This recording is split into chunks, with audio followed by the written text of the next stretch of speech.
Hi hello ನಮಸ್ತೆ friends. ಕಳೆದ ಒಂದು ವಾರಗಳಿಂದ ಕೇವಲ ಡಿವೋರ್ಸ್ ವಿಚಾರದಲ್ಲಿ ಫ್ಯಾಮಿಲಿ ಮ್ಯಾಟರ್ಗಳಲ್ಲಿ ಸುದ್ದಿ ಆಗ್ತಾ ಇದ್ದ ನಟ ವಿಜಯ್ ಈಗ ರಾಜಕೀಯವಾಗಿ ಬಿಟ್ಟಿರೋ ಅಸ್ತ್ರ ಭಾರಿ ಚರ್ಚೆಗೆ ದಾರಿ ಮಾಡಿಕೊಡ್ತಾ ಇದೆ. ತಮಿಳುನಾಡಿನ ರಾಜಕೀಯ ಪರಂಪರೆ ಅನ್ನೋ ಹಾಗೆ ಪ್ರಣಾಳಿಕೆ ಅಂದ್ರೆ ಅದು ಗಿಫ್ಟ್ಗಳ ಸರಮಾಲೆ ಅನ್ನೋದನ್ನ ವಿಜಯ್ ಮತ್ತೆ ಸಾಬೀತು ಮಾಡಿದಂತಿದೆ. ಟಿವಿಗೆ ಅಧಿಕಾರಕ್ಕೆ ಬಂದ್ರೆ ಇಂತಿಂತ ಗಿಫ್ಟ್ಗಳನ್ನ ಕೊಡ್ತೀವಿ ಅಂತ ವಿಜಯ್ ಘೋಷಣೆ ಮಾಡಿರೋದು ದೇಶದಲ್ಲಿ ದೊಡ್ಡ ಸಂಚಲನವನ್ನ ಮೂಡಿಸ್ತಾ ಇದೆ. ಈ ಹಿಂದೆ ಡಿಎಂಕೆ ಆಲ್ರೆಡಿ ಮಹಿಳೆಯರನ್ನ ಆಕರ್ಷಿಸೋದಕ್ಕೆ ಅಕೌಂಟ್ಗೆ ಹಣ ಹಾಕಿ ಈ ಬಾರಿ ಅಧಿಕಾರ ನಮ್ಮದೇ ಅನ್ನೋ ಕ್ಲಿಯರ್ ಮೆಸೇಜ್ ಅನ್ನ ಕೊಟ್ಟಿದ್ರು. ಆದ್ರೆ ಈಗ ವಿಜಯ್ ಇನ್ನೂ ಒಂದು ಹಂತ ಮುಂದಕ್ಕೆ ಹೋಗಿ ಡಿಎಂಕೆಯನ್ನು ಮೀರಿಸಿದ್ದಾರೆ. ಮುಂದಿನ ಸಿಎಂ ವಿಜಯ್ ಅನ್ನೋದು ಕನ್ಫರ್ಮ್ ಅನ್ನೋ ವಾತಾವರಣ ನಿರ್ಮಾಣ ಆಗಿದೆ. ಇದರ ಡೀಟೇಲ್ಸ್ ಅನ್ನ ಕೊಡ್ತೀನಿ. ಮಿನಿಟ್ ಮೇಡ್ ಚಾನಲ್ ಅನ್ನ ಫಾಲೋ ಮಾಡಿ ಸಬ್ಸ್ಕ್ರೈಬ್ ಮಾಡ್ಕೊಳ್ಳಿ.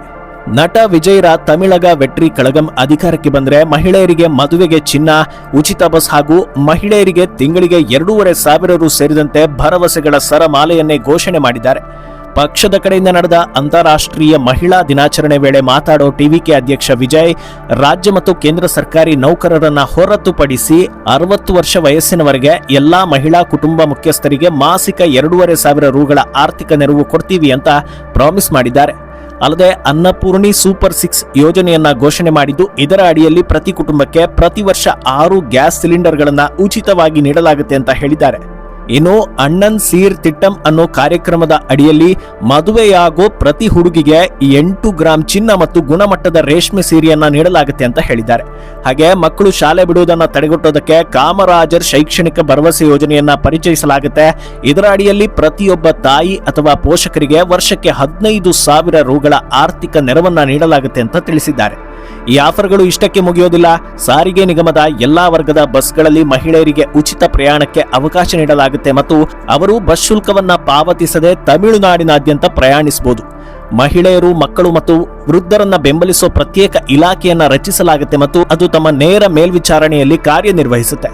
ಮಹಿಳೆಯರ ಸುರಕ್ಷತೆಗೆ ಮತ್ತು ಸಬಲೀಕರಣಕ್ಕಾಗಿ ಅತ್ಯಂತ ಮಹತ್ವಾಕಾಂಕ್ಷೆಯ ವೆಟ್ರಿ ಪಯಣಂ ಅನ್ನೋ ಹೆಸರಿನಲ್ಲಿ ಮಹಿಳೆಯರಿಗೆ ಹಲವು ಕೊಡುಗೆಗಳನ್ನು ಕೂಡ ಘೋಷಣೆ ಮಾಡಿದ್ದಾರೆ.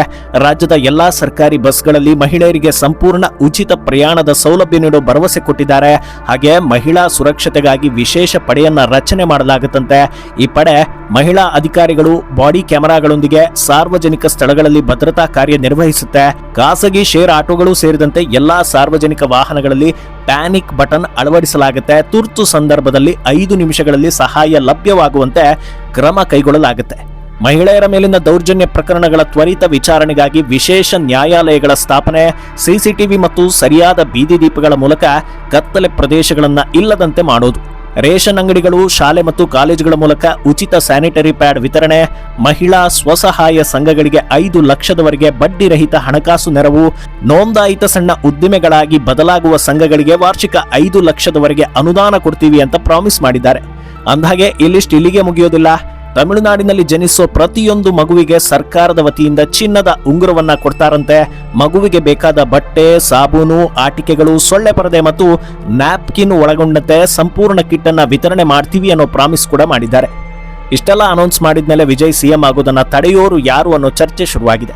ಇನ್ನು ಇಷ್ಟೆಲ್ಲ ಅನೌನ್ಸ್ ಮಾಡೋದಕ್ಕೆ ಒಂದು ಬಲವಾದ ಕಾರಣ ಕೂಡ ಇರೋ ಬಗ್ಗೆ ಕೂಡ ಎಲ್ಲರೂ ಮಾತಾಡ್ತಾ ಇದ್ದಾರೆ. ಅದೇನೆಂದ್ರೆ ಮತ್ತದೇ ಪರ್ಸನಲ್ ಮ್ಯಾಟರ್.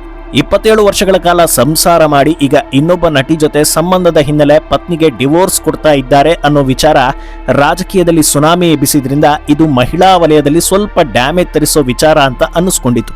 ಈಗ ಮಹಿಳೆಯರನ್ನ ಟಾರ್ಗೆಟ್ ಮಾಡಿ ಆಫರ್ಗಳನ್ನ ಕೊಟ್ಟಿರೋದು ಈ ಎಲ್ಲ ಅಸಮಾಧಾನಗಳ ನಿರ್ಮೂಲನೆ ಜೊತೆಗೆ ಪಾಸಿಟಿವ್ ಅಲೆಯನ್ನ ಸೃಷ್ಟಿ ಮಾಡಿದೆ. ಯಾವುದೇ ಮಹಿಳೆ ಚಿನ್ನ ಸಿಗುತ್ತೆ ಅಂದಾಗ ಈ ಆಫರ್ ಅನ್ನ ಬಿಡ್ತಾರಾ? ಈ ಹಿಂದೆ ಮಾಜಿ ಸಿಎಂ ಜಯಲಲಿತಾ, ಕರುಣಾನಿಧಿ ಎಲ್ಲರೂ ಕೂಡ ಇಂಥ ಕಲರ್ಫುಲ್ ಆಫರ್ಗಳನ್ನ ಕೊಟ್ಟು ಗೆದ್ದಿದ್ರು.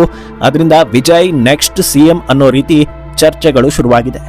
ಈ ಸ್ಟೋರಿ ಬಗ್ಗೆ ನಿಮ್ಮ ಅನಿಸಿಕೆಯನ್ನ ಕಮೆಂಟ್ ಮಾಡಿ.